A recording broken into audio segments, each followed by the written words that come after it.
Afternoon, Sir Jem. My name is James Adrian Exclamado, and this is the different philosophical perspective about self.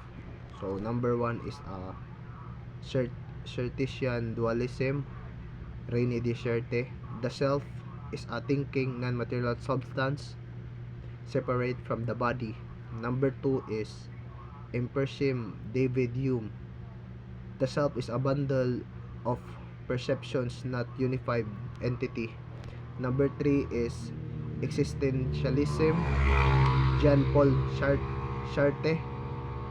The self is free to choose its own path, creating its own meaning in life.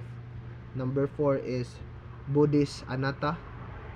The self is an illusion, no permanent, unchanging self.